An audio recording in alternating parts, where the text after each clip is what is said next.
A continuación damos paso a la ponencia Contexto bioético de las decisiones médicas difíciles con la participación del doctor Fernando Arroyo Arellano, médico especialista en cirugía y enfermedades de tiroides y aparato digestivo, magíster en bioética, profesor de la Facultad de Medicina de la Universidad Central del Ecuador y Universidad Tecnológica Equinoccial, miembro de la Sociedad Latinoamericana de Tiroides, presidente de la Sociedad Ecuatoriana de Bioética, presidente del Comité de Ética de la Universidad Central del Ecuador. Bienvenido, doctor. Es un honor contar con su participación. Gracias por acompañarnos. Muchas gracias y muy buenos días con todos los asistentes a este importante evento. Habíamos inicialmente recibido la invitación del doctor Juan Morales y luego de la doctora Claudia Rodas a la Sociedad Ecuatoriana de Bioética para que participemos, colaboremos en este muy importante evento, por lo cual agradecemos tan honrosa invitación. Y estamos aquí presentes 3 miembros de la sociedad, quien habla, la doctora Jacqueline Bonilla y el padre Alberto Radaeli. Yo voy a compartir mi pantalla en este momento para dar paso a la presentación que me corresponde realizar sobre el contexto bioético en las decisiones médicas difíciles. El doctor Esteves y el doctor Salamea en las presentaciones de más temprano en la mañana ya habían mencionado el tema de la dificultad de tomar decisiones en diferentes circunstancias. Y esto es algo que yo quisiera enfatizar en el tema que voy a desarrollar. La actual preocupación por la ética médica, por la bioética, como lo llamamos actualmente, yo no pienso que sea, como dicen algunos, una moda. Es, y yo creo, una experiencia humana básica, una experiencia universal. Y el fundamento de la ética en general y de la bioética, ética clínica en particular, está dado por la concepción antropológica del profundo respeto que tenemos que tener a cada una de las personas humanas, pues es siendo esta la respuesta educada a su dignidad. Los principios bioéticos básicos que se han mencionado ya y que todos los conocemos son indudablemente un elemento fundamental, pero en bioética no podemos limitarnos exclusivamente a referirnos a ellos. Cuando realizamos un acto médico, en el cual estamos por un lado el médico, por el otro lado el paciente, nosotros tenemos dos dimensiones, una dimensión técnica y una dimensión ética. La dimensión técnica, la dimensión médica, es la calidad de la obra que realiza el médico. Y la dimensión ética, en cambio, es la calidad del que obra, de quien realiza ese acto, en donde entran en juicio pues, sus propios valores.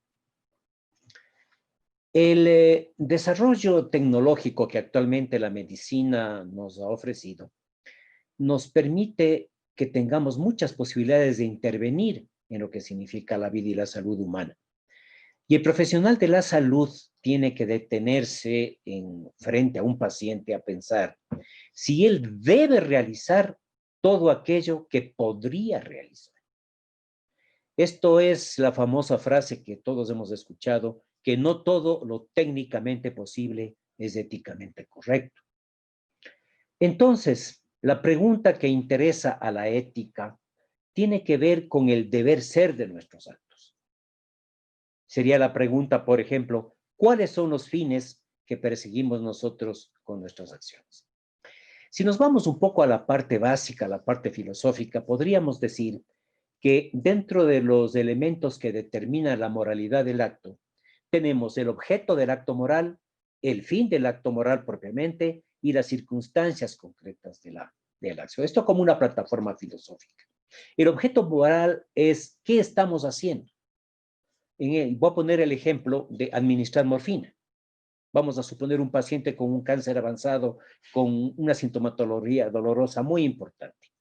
Entonces, administramos morfina, ¿no? Este es el objeto del acto moral, es el fin próximo del acto que se llama o finis proximos operis. El fin del acto moral propiamente dicho sería, ¿por qué lo hacemos? ¿Para qué lo hacemos?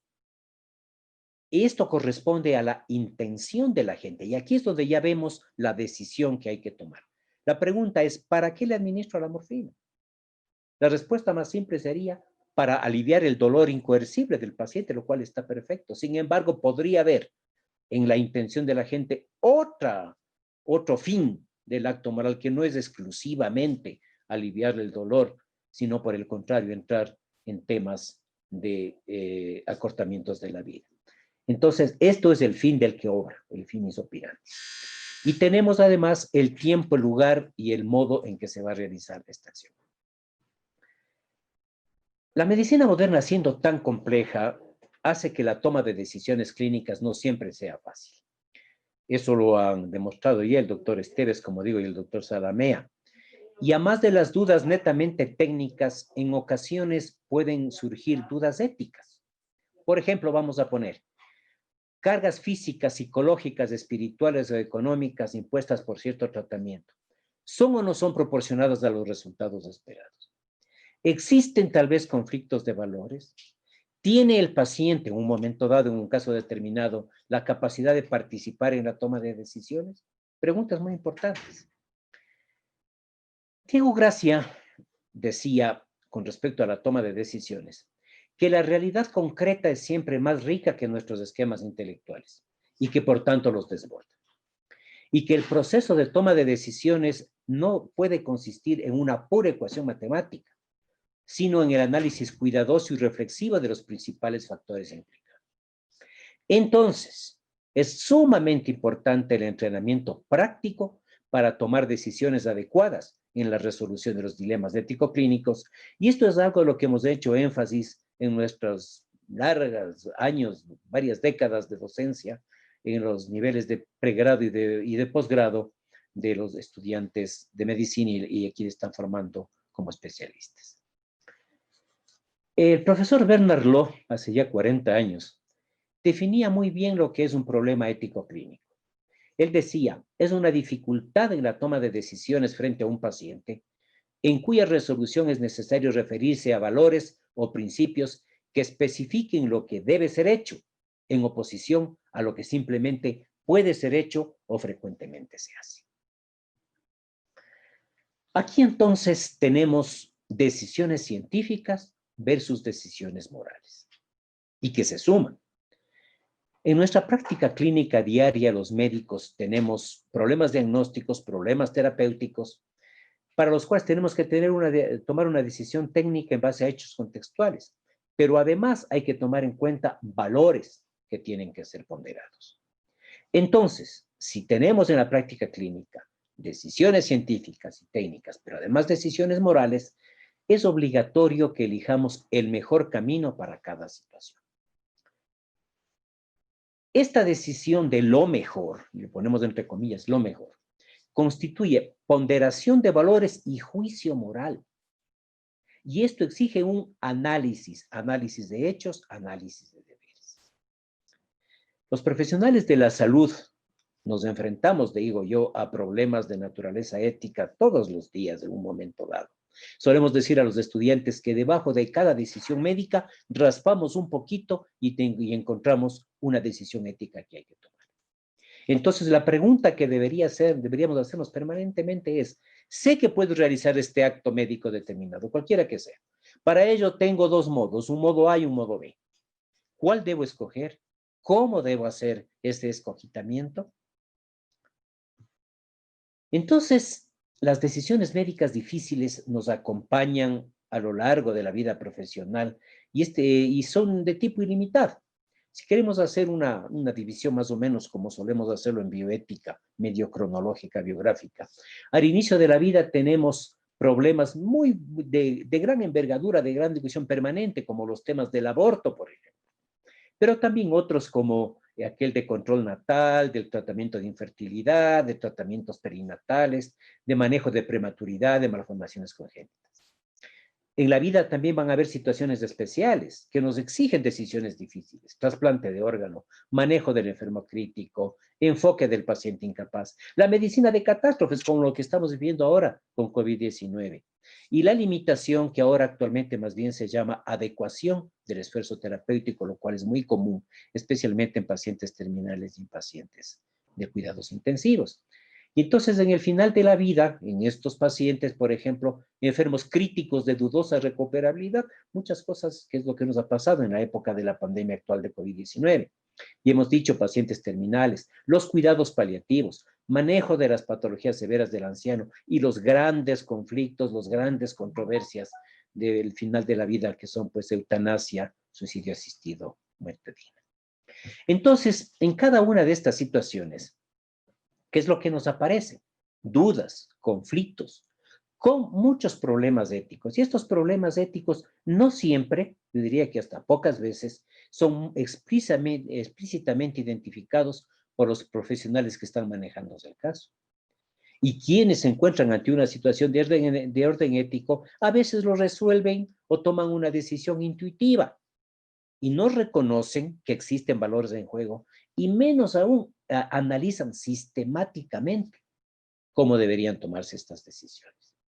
Entonces, lo ideal sería utilizar un método de análisis ético clínico de los varios que existe, ya vamos a mencionar algunos, y las soluciones podrían ser muchísimo mejores de las que fueron o de las que se pueden tomar en un momento dado. Entonces, mi planteamiento es que la decisión médica difícil no tiene que ser una decisión intuitiva, tiene que ser una decisión analítica. Voy a poner yo también un caso clínico muy simple. Un paciente masculino de 90 años de edad que llega a un servicio de emergencias con una disnea severa. Es evaluado clínicamente, se le hacen los estudios correspondientes y se diagnostica neumonía aspirativa e insuficiencia respiratoria. El criterio médico técnico puro y simple sería ingresarlo a cuidados intensivos, conectarlo a una ventilación. Pero nosotros sabemos que no solamente esto es lo que tenemos que hacer.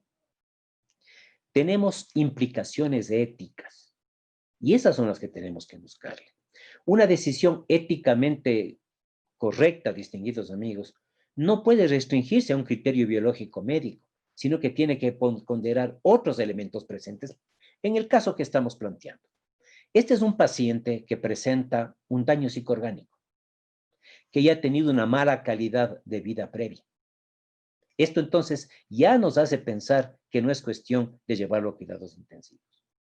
También tendríamos que averiguar posibles expresiones de voluntades previas del paciente. En el Ecuador sabemos que el testamento vital, las directivas anticipadas, no están incorporadas en la legislación, pero tampoco quiere decir que no se pueden hacer, y de hecho se los hace. La Sociedad Ecuatoriana de Bioética planteó a la Asamblea Nacional hace ya varios años un texto de testamento vital para que sea incorporado a la legislación y lamentablemente nunca tuvimos la respuesta positiva. También habría que interrogar sobre creencias y expectativas familiares, en este caso que estamos comentando de la paciente de 90 años de edad en esas circunstancias. Analizar, por ejemplo, contextos económicos, sociales y cuáles son las alternativas factibles que tenemos de cuidado con este paciente. Entonces, fíjense que son elementos bastante complicados. Entonces, insisto que la decisión de los médicos no pueden ser meramente intuitivas. Nuestro colega y amigo Juan Pablo Beca, de la Universidad del Desarrollo en Chile, seguramente amigo de varios de ustedes, él decía una cosa muy importante. Así como para establecer un diagnóstico y su terapéutica, el clásico ojo clínico es insuficiente. Para buscar la conducta éticamente más correcta, no basta con lo que él llama el olfato moral, que sería una primera impresión ética basada en experiencias y criterios personales. Entonces Juan Pablo insiste y dice, tanto el ojo clínico como el olfato moral pueden ser buenos puntos de partida, pero que tienen que ser seguidos de una forma sistemática de análisis. Y aquí es entonces donde entramos al tema y al ámbito de los comités de ética asistencial, los CEAS, o de las consultorías ético-clínicas. Todos ustedes saben que los comités de ética asistencial tienen como funciones fundamentales la consultoría de casos, la docencia y la capacitación en bioética y participar en la elaboración de normas institucionales. Eso es una gestión generalizada que todos lo conocemos. Cuando un SEAS analiza un caso clínico que le sea presentado, debe aplicar un método previamente acordado para que todos hablen el mismo idioma y poder sacar las mejores conclusiones. Entonces, las recomendaciones o las sugerencias deben estar debidamente fundamentadas y tienen que responder a las preguntas y dudas del equipo profesional o del médico tratante, pero sin olvidar que la responsabilidad moral, legal, de las decisiones particulares no corresponden al comité, porque ese solamente tiene un carácter de órgano consultor. Corresponden al profesional que lo maneja, por supuesto, en coordinación con el paciente si puede participar y con los familiares para hacer una cabal aplicación del muy conocido consentimiento informado. ¿Qué ha sucedido con la labor de los comités asistenciales en varios sitios? No ha sido exitosa porque, por ejemplo, los casos presentados son muy escasos o muy excepcionales y no les ha permitido desarrollar sus capacidades. Que la imagen de este comité se ha deteriorado porque tomaron otras atribuciones. Que el equipo humano que lo conformó no logró conjuntarse o que se conjuntó pero se disgregó en poco tiempo. Y también puede suceder que sus recomendaciones fueron poco fundamentadas y esto provoca desconfianzas. Y esta poca fundamentación es a la que yo me quiero referir con el tema de analizar sistemáticamente en las decisiones médicas difíciles. En algunos países también se han establecido consultorías ético-clínicas individuales, es decir, ya no es el comité, sino es una persona que generalmente es un experto en bioética. Esta persona aplica también un método de análisis, pero lógicamente tiene un limitante que carecería este consejo de la reflexión grupal del comité, que es enriquecida pues porque sus miembros son interdisciplinarios. Entonces, un consultor ético clínico puede funcionar en un momento dado, tal vez en una situación de emergencia, con mayor razón que no se puede reunir un comité. Entonces, no reemplaza al comité el consultor, pero sí complementa la labor de los SEAS y puede ser una forma de lograr cercanía con los médicos a cargo del caso. En más de una ocasión, de hecho, nos ha tocado hacer individualmente esta situación. Entonces, conocen también ustedes, y probablemente los colegas jóvenes, para los colegas jóvenes puede resultar un tema un poco nuevo, que existen muchos métodos bien elaborados, bien diseñados para el análisis ético clínico y para la toma de decisiones. No es el objetivo de mi presentación analizar todos los métodos, esto quedará para los momentos que sean apropiados y en cada uno de los ámbitos fundamentalmente docentes universitarios de grado y de posgrado. Solo por mencionarles desde el año 70, cuando Tomás y el profesor Pellegrino, de la Universidad de Georgetown, plantearon su método. Desde el año 79, con los principios de la ética biomédica de Buchan y Childress, también existe un método para análisis. El que planteó en el año 82 el profesor Albert Johnson, pionero de la bioética, que como ustedes conocen recientemente falleció. El profesor James Drain en 1990, el mismo Diego Gracia en el 98, otras de nuestra área latinoamericana como lo ha planteado Taboada y Anguita, por ejemplo. Entonces aquí tenemos una gran variedad de métodos, como les digo, pero el objetivo no es analizarlos en este momento detenidamente cada uno de ellos, solamente hacerles un panorama general. Tomás y Pellegrino hablan de que se deberían describir los hechos médicos del caso, describir los valores, buscar cuál es el conflicto de valores, etcétera. James Drain tiene 4 fases en su método: la fase expositiva, la racional, la volitiva, la fase pública. El principialismo fundamentalmente aplica los principios ya conocidos de ustedes: beneficencia, no maleficencia, autonomía y justicia, que es un método un poco más simple, probablemente tiene sus limitaciones, ha sido criticado por varios, pero en todo caso funciona. El método de Anguita con procesos personales y grupales, el de Paulina Taboada, que se utiliza bastante en función básicamente de bioética personalista, ¿no? Y posiblemente uno de los que más alcance mundial ha tenido es el método de Johnson, Ziegler y Winsley, ¿no? Diseñado en este libro que todos seguramente ustedes conocen, el Clinical Ethics, donde Albert Johnson, Mark Ziegler y William Winsley desarrollaron su esquema de los 4 tópicos, lo que los angloparlantes llaman el 4 Topics Approach. Este esquema que yo lo utilizo mucho en los temas con estudiantes y en los cursos, etcétera, fundamentalmente pone el acto médico en el centro y los 4 tópicos que tienen que ver con las indicaciones médicas del acto, con las preferencias del paciente, con la calidad de vida y con los elementos contextuales. Esto tiene relación con los principios básicos de bioética también, es decir, miren ustedes que son métodos de alguna manera mezclados. La indicación médica tendrá que ver con el principio de beneficencia, la preferencia del paciente con la autonomía, la calidad de vida con el principio de no maleficencia y los elementos contextuales donde sobresale el principio de justicia. Entonces, esta es mi diapositiva final. Y más que nada, yo he querido llamar la atención a ustedes sobre el tema de tomar decisiones médicas difíciles en un contexto bioético apropiado, y eso es analizarlo adecuadamente y no utilizar otro método. El dramaturgo inglés William Shakespeare, en su conocidísima obra Hamlet, Príncipe de Dinamarca, en la primera línea de su soliloquio decía, ser o no ser, esa es la pregunta. Y nosotros podríamos decir, desde el punto de vista médico, desde el punto de vista bioético, hacer o no hacer, esa es la duda.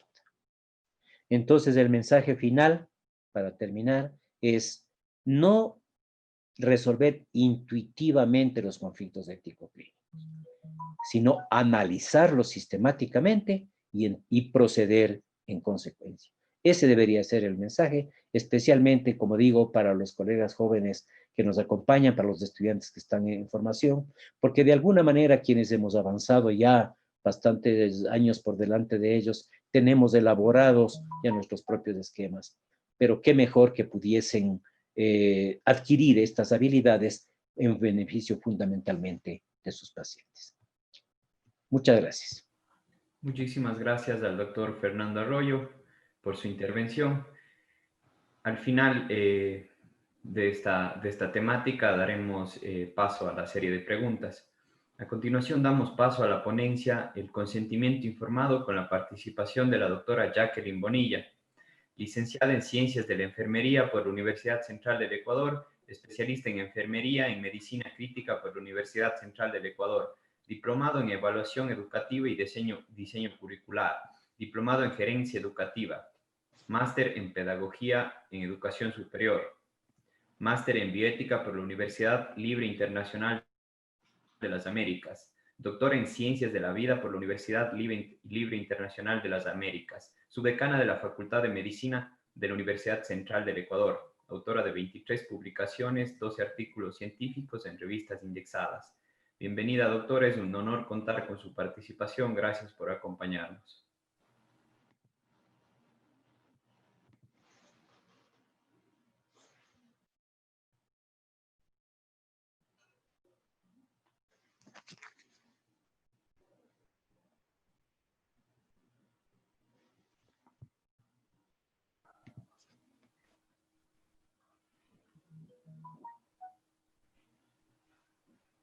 Ya. Bueno, vamos a agradecer la ponencia del doctor Fernando Arroyo. A continuación, damos paso a la ponencia El consentimiento informado con la participación de la doctora Jacqueline Bonilla, licenciada en Ciencias de la Enfermería por la Universidad Central del Ecuador, especialista en Enfermería y Medicina Crítica por la Universidad Central del Ecuador, diplomada en Evaluación Educativa y Diseño Curricular, diplomado en Gerencia Educativa, máster en Pedagogía en Educación Superior, diplomado en Cuidados Paliativos por la Universidad Católica Santiago de Chile, máster en Bioética por la Universidad Libre Internacional de las Américas, doctora en Ciencias de la Vida por la Universidad Libre Internacional de las Américas, subdecana de la Facultad de Ciencias Médicas de la Universidad Central del Ecuador, autora de 23 publicaciones, 12 artículos científicos en revistas indexadas. Bienvenida, doctora, es un honor contar con su participación. Gracias por acompañarnos.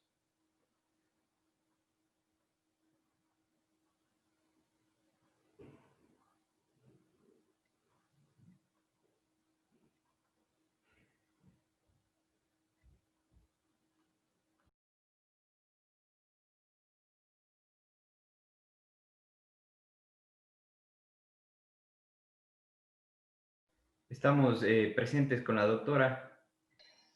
Alfredo, tenga la bondad, uso esta vía. Hay que ponerle co-host porque la doctora no puede abrir ni video ni audio. Perfecto, doctora.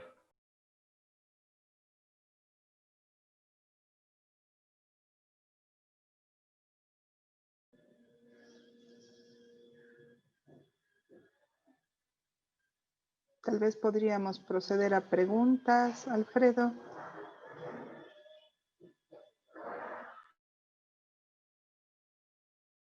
Ya estamos arreglando este problema técnico, doctora. Ok.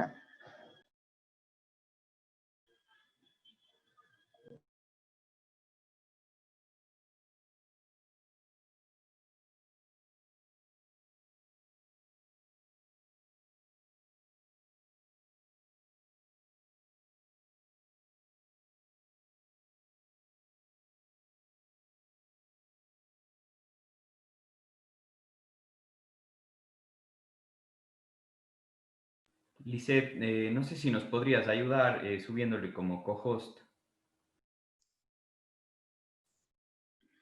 ¿A quién subo co-host? A la doctora Jacqueline Bonilla.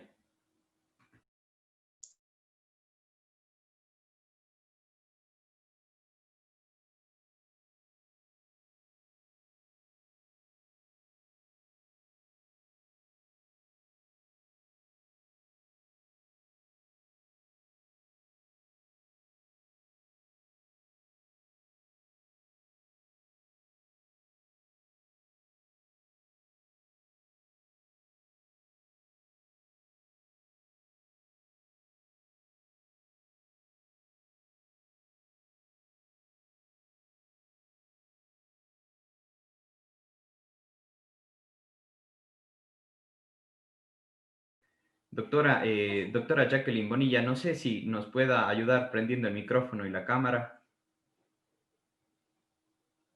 Ya está como panelista en este momento.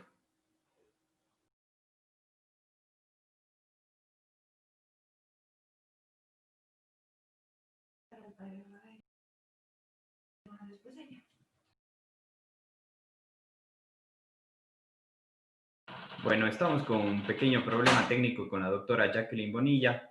A continuación vamos a dar más bien paso al padre Alberto Radaeli, quien nos hablará bioética y cuidados paliativos.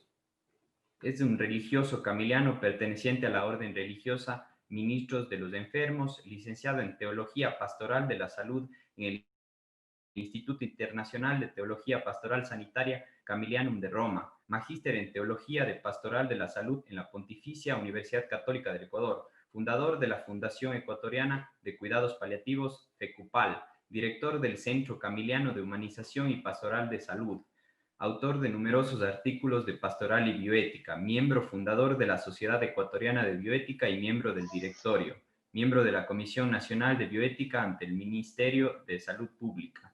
Bienvenido, padre, es un honor contar con su participación. Gracias por acompañarnos. Bueno, muchas gracias a la Universidad de la SUAY y a esta propuesta ética y humanizadora por el servicio a la comunidad. Voy a compartir la pantalla en este momento.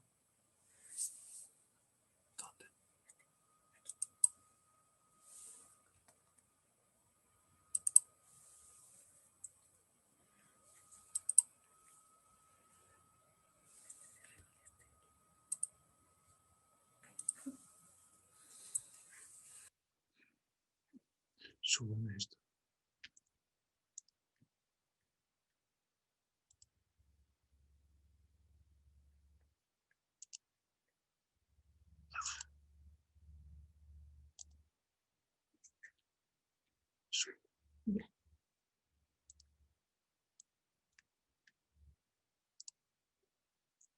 Pongo solamente adelante.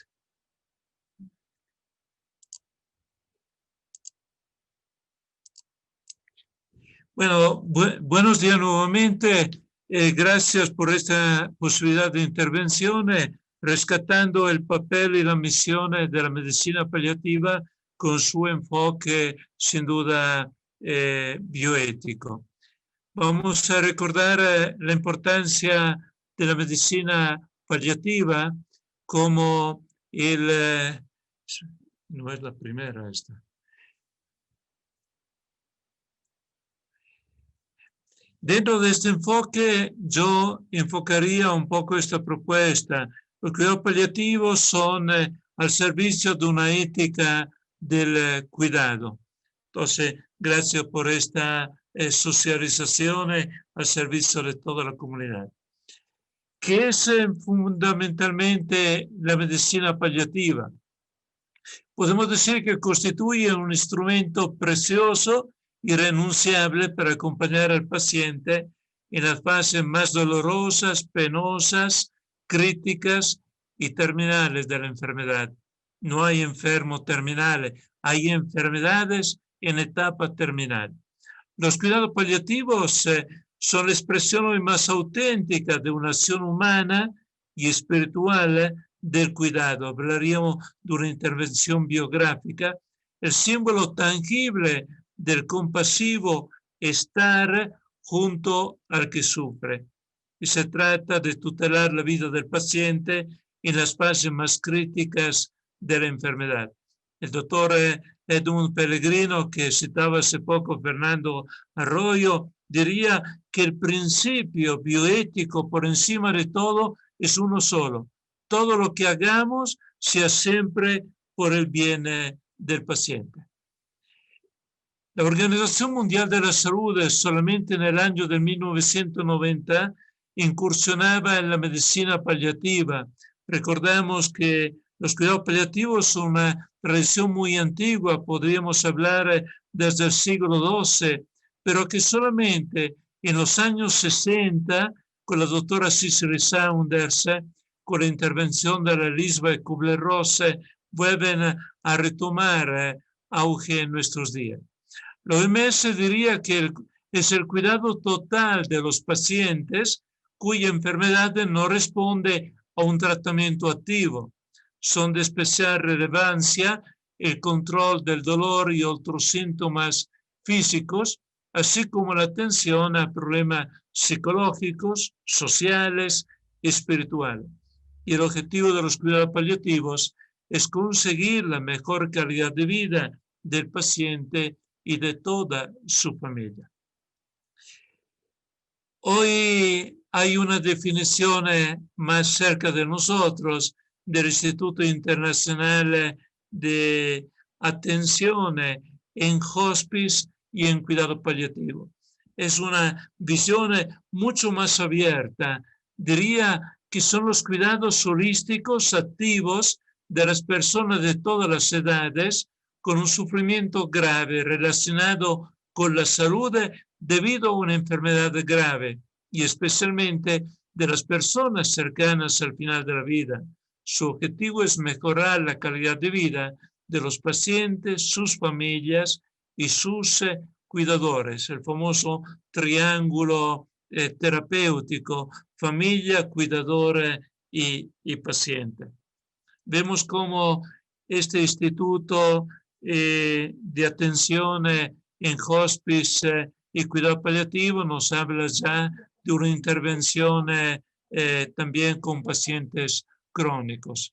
Entonces, si volvemos a retomar un poco los cuidados paliativos, podemos ver que una dimensión preventiva, la importancia de una identificación temprana de esta necesidad, la importancia de una evaluación integral y un manejo de problemas físicos, incluyendo dolor y otros síntomas angustiantes, la angustia psicológica, la angustia espiritual y necesidades sociales.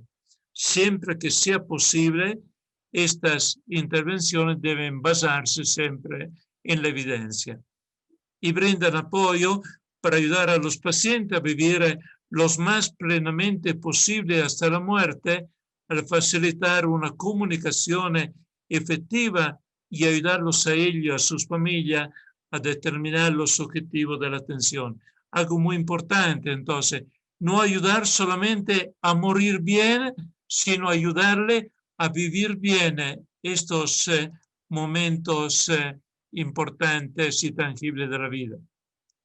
Son aplicables durante todo el curso de una enfermedad, de acuerdo con las necesidades del paciente.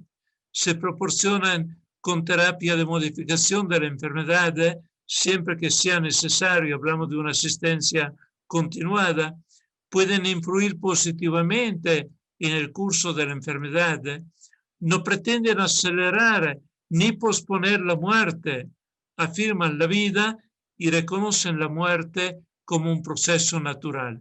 Entonces pensamos que con la aceptación, la acogida del cuidado paliativo, disminuye el pedido de eutanasia, pero es una provocación, un reto hacia el ensañamiento terapéutico o dentro de una medicina fútil y brindan apoyo a la familia, a los cuidadores durante la enfermedad del paciente y en su propio duelo.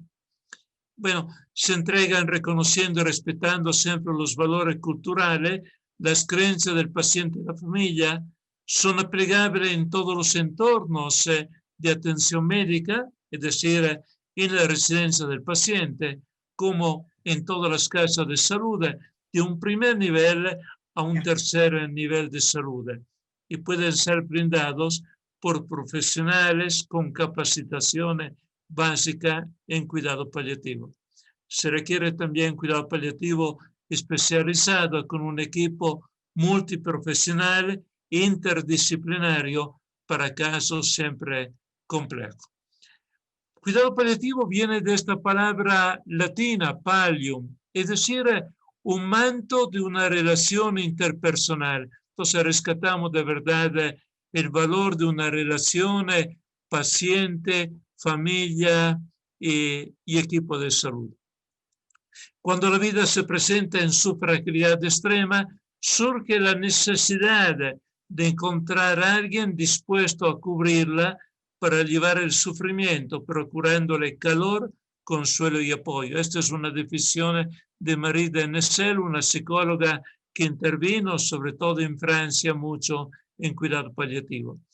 Pallium también es el cuidado global para pacientes afectados por una enfermedad que no responde más a tratamientos específicos finalizado la curación. Y la súplica de los enfermos muy graves son casi siempre peticiones angustiadas de asistencia y de afecto. El enfermo que se siente rodeado de una presencia amorosa, humana y espiritual, no cae en la angustia de quien se siente solo y abandonado a su destino. Miremos esta foto significativa. Hablo de experiencia de estos últimos 25 años. Es una chica que había regresado de España para acompañar a su mamá en los últimos días. Y eso vale una expresión de Sandro Spinsanti, un bioético italiano, cuando hablando de cuidado paliativo nos dice: estamos ante la dimensión femenina de la medicina, que no se limita a curar, sino a cuidar, y que recurre a los instrumentos más antiguos, la palabra y la mano. Miremos también esta otra foto de los últimos días. Pensamos el valor de no alargar, añadir días a la vida, sino añadir vida a los días. Y Ramón Valle nos diría hacer que todo el tiempo que le queda al paciente sea un tiempo de vida y no una espera angustiosa de la muerte. Una medicina humanizada. Se propone la atención entonces integral del enfermo, incorporando siempre a la familia, promocionando el principio de autonomía, dignidad de la persona enferma, respeto de los derechos y una atención personalizada y continuada. Los cuidados paliativos nos hacen ver el acto médico desde una alianza terapéutica entre el equipo sanitario, la familia y el enfermo, unidos por el reconocimiento del valor trascendente de la vida, superando una visión individualista y utilitarista. Entonces, tutelar la dignidad del morir significa tanto excluir la anticipación de la muerte como retrasarla, como con el enseñamiento terapéutico. Dentro de la filosofía vemos solamente, le voy a anunciar unos paradigmas: el valor de la dignidad humana, el servicio a la vida, la continuidad de la asistencia, el derecho y el deber de acompañar, un discernimiento clínico, una cultura de la solidaridad, la importancia del cuidado, del amor, la competencia, la verdad, la libertad y la responsabilidad. Podemos hablar también de una dimensión espiritual. En bioética no hablamos de religión, hablamos pero sí de atención a la espiritualidad, al significado de la vida. Y en el sufrimiento el hombre debe poder experimentar una solidaridad y un amor que asume el sufrimiento, ofreciéndole un sentido a la vida que se extiende más allá de la muerte. Y servir a la vida significa para el agente sanitario respetarla y asistirla hasta el fin natural. El hombre no es dueño ni árbitro de la vida, sino su fiel custodio. Aprender a cuidar de la vida. La vulnerabilidad de la persona enferma da fundamento a la ética del cuidado, y allí la medicina entendida como solicitud, premura, coparticipación y responsabilidad. Y la relación del cuidado revela un principio de justicia en su doble dimensión de promoción de la vida humana, de no hacer daño a la persona. Pensamos, la vida siempre tiene la misma dignidad y el mismo valor para todos y cada uno. El respeto de la vida del otro es el mismo que se debe a la propia existencia. Por lo tanto, el cuidado de la vida es la primera responsabilidad que el médico experimente en el encuentro con el enfermo. Dos palabras solamente para hablar de hospice como residencia directamente para acoger enfermos al final de la vida. Hay una intervención asistencial en un estudio norteamericano que habla del modelo de las 4S: Stop, Staff, Space, System. Cosas, equipo, ambientes y protocolos. 4 elementos integrativos muy importantes. Los hospices hoy son residencias para asegurar el cuidado hasta el último momento y se ponen como ejemplo de humanidad en la sociedad. Lugares para practicar la terapia de la dignidad. Su propósito, añadir vida a los años y no años a la vida, reafirmar la urgencia y la necesidad de la centralidad siempre de la persona humana, el modelo de una antropología médica. Pensamos de verdad una provocación, y con esto estoy terminando, una expresión de Albert Camus en La Peste, cuando decía: el modo más cómodo de conocer una ciudad es averiguar cómo se trabaja en ella, cómo se ama y cómo se muere. Si no hay cuidado paliativo o se limitan este acceso, de verdad es una sociedad deshumanizada. Nunca es agradable estar enfermo, diría Camus, pero hay ciudades y países que nos sostienen en la enfermedad, países en los que, en cierto modo, puede uno confiarse. Un enfermo necesita alrededor blandura, necesita siempre apoyarse en algo. Y para terminar, una expresión de la doctora Cicely Saunders, pionera de los cuidados paliativos contemporáneos, y nos da de verdad la filosofía, la centralidad de hospice y cuidado paliativo. Cuando ella afirma: tú me importas por ser tú, importas hasta el último momento de tu vida y haremos lo que está a nuestro alcance, no solo para ayudarte a morir en paz, sino también para vivir hasta el día en que tú te mueras. Bien, vemos San Camilo enfermos y pionero del cuidado paliativo y de la humanización de la salud en la segunda mitad del siglo XVI. y esta es la clave, más corazón en esas manos. Y aquí los dejo con la imagen del Hospice San Camilo de Quito, de verdad pioneros, pero provocaciones para multiplicar estos gestos de vida para una ética del cuidado. Muchas gracias. Muchísimas gracias al padre Alberto Redaeli.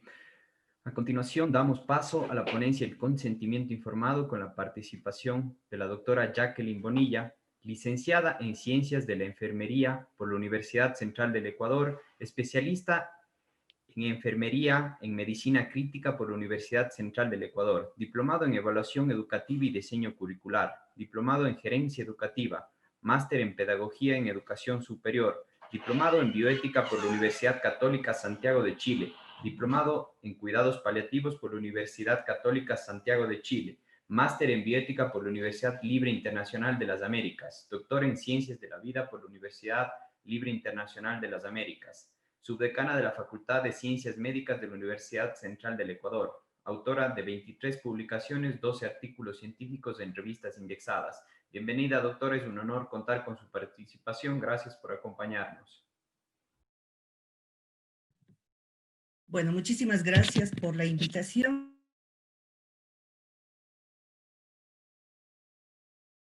Doctora, está apagado su micrófono.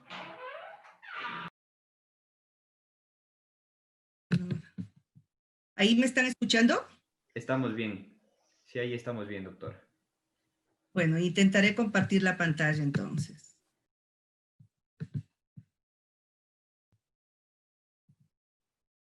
Creo que tengo dificultades. Doctora, en la parte inferior hay un letrito, hay una flechita verde que dice Share Screen. Es lo que estoy haciendo precisamente, pero algo sucedió en este día. Permítame.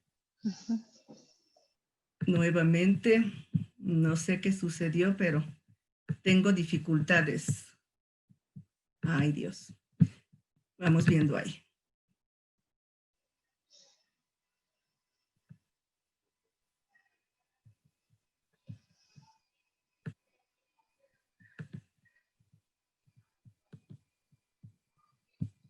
No sé si ahí se logra ver. No, doctora, no vemos. Tal vez tiene usted abierta la ventana de su presentación ya lista. Sí, este momento. Entonces tengo... Tiene que escogerla. Entonces pone Share Screen y tiene que escoger la ventana que tenga abierta para poder compartir. Ahí dígame, por favor. Perfecto. Ahí está perfecto, doctora. Listo, al fin. Bueno, muchísimas gracias por la invitación. Mil disculpas por todas estas interferencias. Me siento muy complacida y honrada de participar en este evento tan importante. Quiero comenzar diciendo pues que no soy médica ni soy abogada, por lo tanto mi presentación no va a estar enfocada en el ámbito jurídico, sino por sobre todo conceptual de lo que corresponde al consentimiento informado. Es un tema amplio, intentaré en estos 20 minutos pues cumplir con el objetivo que me han pedido. Bueno, se dice que tradicionalmente la conducta de los profesionales de la salud ha sido paternalista y se doblegaba la voluntad de los enfermos por su propio bien, y es parte de lo que señala la historia del consentimiento informado. A principios del siglo XX se dictan las primeras sentencias judiciales que exigían un consentimiento de los pacientes. Voy a mencionar rápidamente algunos eventos que fueron como paradigmáticos de donde surge precisamente esta historia del consentimiento informado. Ya para 1905, por ejemplo, un caso importante en donde un médico realiza una histerectomía, una oforectomía médicamente indicada, pero sin un consentimiento previo. La enfermera le denuncia y el juez sentenció. El primero y mayor derecho del ciudadano libre, que subyace a todos los otros, el derecho a la inviolabilidad de la persona, es objeto de universal reconocimiento, y este derecho prohíbe a un médico cirujano, por hábil o eminente que sea, violar sin permiso la integridad de su paciente y operar sobre él sin un consentimiento, sin un conocimiento. Para 1914, por ejemplo, se dio un caso de una extirpación de un tumor a una mujer anestesiada que había autorizado solo una exploración. Todo ser humano en edad adulta y sano juicio tiene el derecho a determinar lo que se ha de hacer con su propio cuerpo. Y un cirujano que ejecuta una operación sin el consentimiento de su paciente comete un asalto.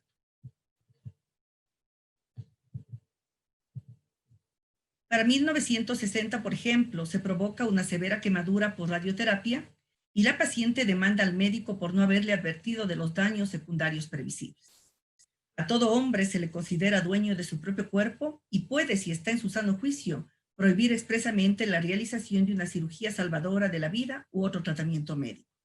Un médico puede estar muy bien preparado y creer en una operación o un tratamiento que es deseable o necesario, pero la ley no le permite sustituir el juicio del paciente por el suyo propio, valiéndose de ninguna forma de un artificio o peor de un engaño. Frente a esta breve historia, quisiera informar realmente lo que entendemos por el consentimiento informado, que nos dice una definición. Es un proceso gradual en el cual se da información veraz al paciente acerca de su estado de salud, de los procedimientos y técnicas que se le puede realizar, explicándole los riesgos y beneficios de cada una para que él sea capaz de tomar sus propias decisiones y de participar activamente en todo lo relacionado a su diagnóstico y tratamiento. Y en la práctica clínica como tal se lo define también como la aceptación voluntaria de un acto sanitario por parte de un paciente, luego de una adecuada explicación del profesional de la naturaleza del acto, sus riesgos y beneficios y de las alternativas existentes, igualmente con sus pros y con sus contras. Es la aceptación autónoma de una intervención médica o la elección entre varios cursos alternativos posibles, luego de la entrega de información adecuada y suficiente sobre riesgos y sobre beneficios. Pero es importante dentro de nuestra práctica sanitaria, considerando que somos parte de este organismo máximo rector de la salud del Ministerio de Salud Pública, referir lo que nos señala textualmente.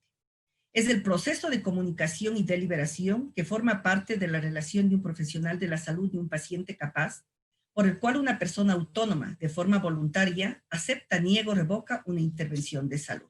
Esto lo vemos en el Acuerdo Ministerial 5316. De paso, es importante señalar lo que indican allí. El consentimiento informado no debe ser visto como un requisito legal, sino como un ideal al que hay que tender.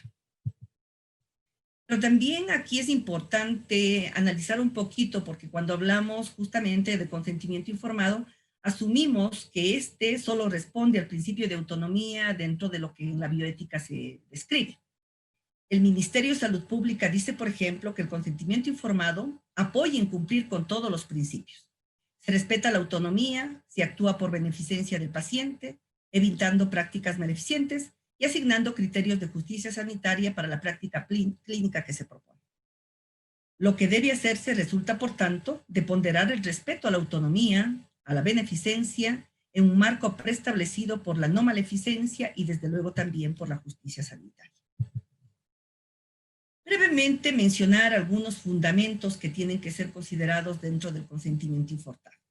Partiendo del hecho de que para muchas personas el consentimiento informado es la firma de un documento, y definitivamente no es aquello. Este es un proceso que al final llegará a firmar un documento el paciente o la familia, si acaso fuera la condición, pero que debe cumplir con ciertos pasos y que así hay como que entenderlo. Es la obligación de respetar las decisiones autónomas de los pacientes, es la obligación de procurar el mayor bien posible de los pacientes y ayudarles a realizar en lo posible su propio proyecto vital, y es el reconocimiento de los derechos de los pacientes a ser informados. ¿Cuáles son las funciones que cumple el consentimiento informado? Promover la autonomía de los individuos, que es lo más importante, fomentar la racionalidad en la toma de decisiones, proteger a los enfermos y a los sujetos de experimentación, alentar la autoevaluación y el autoexamen en los profesionales de la medicina y disminuir recelos o sobre todo aliviando temores también. Hay algunos elementos del consentimiento informado para llegar finalmente a la firma de aquel documento. Y primerito está la entrega de información. El conocimiento es necesario para tomar decisiones racionales, obviamente. Y dentro del proceso continuo, comunicativo y deliberativo, en ocasiones incluso el profesional médico, por sobre todo, requiere de un apoyo escrito para llegar con el mensaje más claro al paciente, a la familia, que es quien le estará acompañando en esos momentos de definición. Se necesita también de la descripción de la intervención que se ofrece y de los objetivos que se persiguen del procedimiento. También hay que recalcar las molestias, los riesgos más significativos por su frecuencia o por su gravedad, y desde luego también aquellos riesgos personalizados dada la condición particular del paciente. y también los beneficios esperables con su grado aproximado de probabilidad. Otro elemento fundamental es el de la comprensión, que debe estar adaptado a las características socioculturales del paciente. Por tanto, los profesionales de la salud deben evitar utilizar tecnicismos, utilizar un lenguaje asequible es lo que se requiere. A veces es muy difícil entenderles, hay profesionales que ni hablando ni escribiendo son fáciles de entender. Y en estas condiciones, uno de los elementos más importantes es hablar en una condición que el paciente, que la familia tengan acceso a esta información y la logren entender. Otro detalle importante es el de la voluntariedad. El proceso debe ser libre, no debe ser coaccionado, peor manipulado, para que el paciente pueda decidir de su acuerdo a sus propios valores, ¿no? Y finalmente, como mencionaba, el consentimiento propiamente dicho. Esta es la hoja o el formulario que finalmente el paciente o subrogante llegan a poner la firma. Pero hay que tener claro, como dije hace un momento, la hoja no es el consentimiento informado, es la parte final del proceso de consentimiento informado. Sin embargo, en la realidad, en mi caso, por ejemplo, dentro de la docencia como enfermera que trabajé muchos años en hospital, no era inusual encontrar circunstancias en donde el médico, no el tratante siempre, que es el que debería hacerlo, sino el médico residente y ser muchacho interno rotativo, quien se acerca al paciente y le dice firme aquí. Muchas de las veces el paciente no puede firmar, le ponen una almohadillita para que ponga su dedito y el paciente no tiene la más remota idea de lo que está haciendo. No puedo generalizar, no puedo decir que todo el mundo lo hace, pero es una violación a un derecho porque lamentablemente no se cumple el proceso como está definido y desde luego quien tiene que hacerlo es el especialista, el médico que va a cumplir con ese procedimiento, el que lo va a realizar. Frente a todo esto, el Ministerio de Salud Pública habla de algunas consecuencias beneficiosas si acaso el consentimiento informado se lo maneja de forma adecuada. Nos dice, por ejemplo, para el paciente, aclara información, alivia temores, corrige ideas erróneas. Recibe también el paciente educación sanitaria ajustado a la necesidad particular y puede planificar y adaptarse mejor a los problemas futuros. Pero también señala algunas ventajas para el profesional médico. Después de la intervención, señala, hay menos quejas, hay menos consultas irrelevantes, hay menos reproches y denuncias en caso de complicaciones, y el paciente informado es más activo, más comprometido y desde luego más cooperador y colaborador. Y en cuanto a la relación médico-paciente, también señala que se produce mayor acercamiento, desde luego ese diálogo o esa conversación produce mayor confianza también, y desde luego también se disminuyen recelos entre las dos partes. Hay que señalar también alguna estructura mínima que integre el consentimiento informado. Y esos contenidos mínimos hacen referencia al nombre y apellido del paciente y profesional, que es el que informa, el explicar la naturaleza de la enfermedad y su evolución natural, el nombre del procedimiento a realizar, especificando en qué consiste y cómo se llevará a cabo, explicar los beneficios que razonablemente se puede esperar de la cirugía o del tratamiento clínico, y los procedimientos consecuencia pues de la denegación que también en algunas condiciones podría darse. La información sobre riesgos de la cirugía o del tratamiento clínico, las probables complicaciones, posibilidades incluso de mortalidad y de secuelas, ¿no? El planteo de alternativas de tratamiento comparadas con lo propuesto y la explicación sobre el tipo de anestesia, medicamentos y sus riesgos. Además, desde luego, tiene que haber ahí la autorización para obtener, por ejemplo, fotografías, videos o registros gráficos, tanto en el pre, en el intra como en el postoperatorio, y para difundir los resultados o a lo mejor las iconografías, en muchos de los casos que se las utiliza, para revistas médicas o en ámbitos científicos sanitarios. El paciente deberá tener claridad de lo que está autorizando.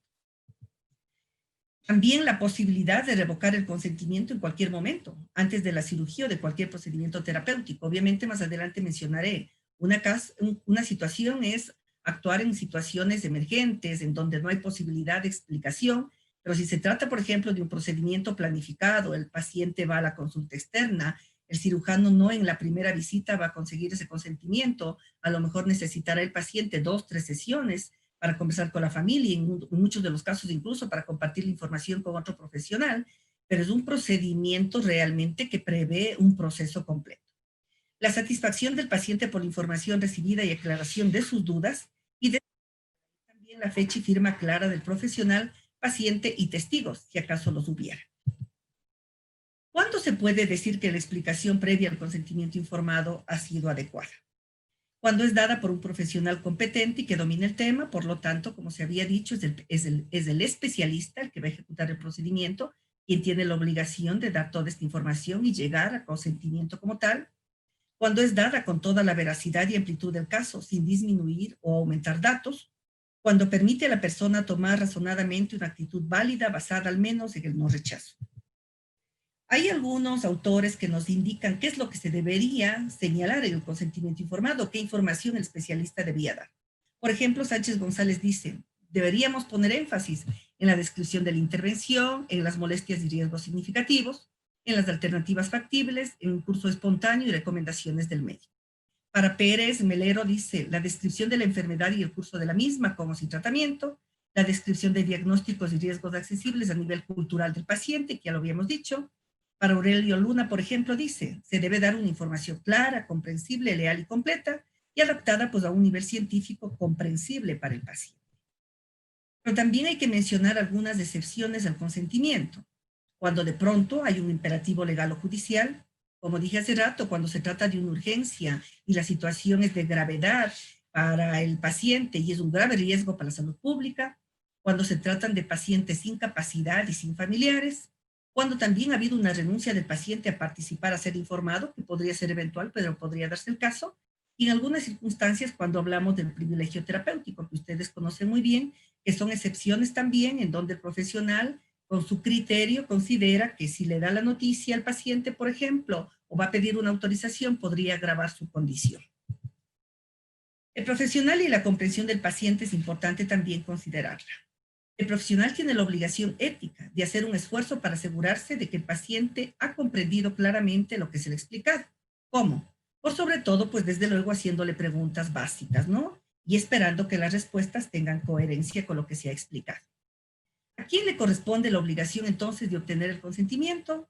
Como principio general, el consentimiento debe obtenerlo el profesional que va a llevar a cabo el procedimiento o va a prescribir el tratamiento. Como se mencionó ya hace un momento, en el caso de procedimientos médicos, pues obviamente será el especialista, será el médico tratante. En cuanto a la prioridad de obtención del consentimiento informado, el profesional debe proceder sin demora a tomar el consentimiento informado si la situación es emergente y el procedimiento es prioridad 1. En el caso, por ejemplo, de una cirugía programada, en cambio, el enfermo inclusive puede recibir detalles sobre la técnica y volver a una segunda o una tercera sesión para definir su autorización al procedimiento. Pero hay también algunas dificultades prácticas frente al consentimiento. Hay profesionales que sostienen que obtener el consentimiento informado puede ser una tarea dificultosa o a veces incluso señalan imposible de efectuar en ciertas condiciones. Y esto es importante tenerlo claro. Que el profesional y o el paciente no participen adecuadamente en el proceso. Primero, por dificultad de librarse del lenguaje técnico, por estar apurado, por estar presionado, quizá incluso por no alarmar al paciente como tal. Y en un segundo circunstancia, en cambio, por estar limitado en su entendimiento, porque el paciente puede estar este rato poco atento, puede estar muy ansioso, puede estar atemorizado, puede estar dolorido también. Entonces son factores que nos pueden limitar en la práctica en sí de obtener el consentimiento informado. Hay que mencionar también la capacidad para otorgar el consentimiento informado. Y para que una decisión tenga relevancia jurídica y sea considerada voluntaria, deben existir 3 elementos internos fundamentales: discernimiento, intención y libertad. Por eso vamos a mencionar que hay eventualidades, en el caso, por ejemplo, de niños y adolescentes, que no voy a explicar mucho porque el tiempo no me permite, pero en aquellos casos en donde, por ejemplo, la relación triangular entre padres, hijos y equipo de salud se resquebraja por diversidad de posiciones que pueden afectar el mejor interés del niño, deben darse paso a la intervención judicial como última alternativa y de protección al niño y al adolescente, tal cual lo señala la Convención Internacional de Derechos del Niño, por ejemplo. La decisión en estos casos tiene que tratar de ser conjunta, es decir, entre niño, familia y profesional. Hay que partir del hecho, por ejemplo, de que depender económicamente de los padres no les quita ni la autonomía ni el derecho a decidir sobre alguna atención sanitaria. Otra condición importante de eventualidad, obviamente, es en el caso de los pacientes inconscientes. Cuando realmente no disponemos, por ejemplo, de un representante legal, el paciente está en esa situación y se necesita urgente una intervención médica, se debe suponer el consentimiento del paciente, a menos que sea obvio y no quede la menor duda en base a lo expresado previamente por el paciente o por convicción anterior de que rechazaría, por ejemplo, una intervención. Pero desde otra perspectiva, el médico siempre debe tratar de salvar la vida de un paciente inconsciente, incluso si, por ejemplo, se trata de aquel que intentó suicidarse.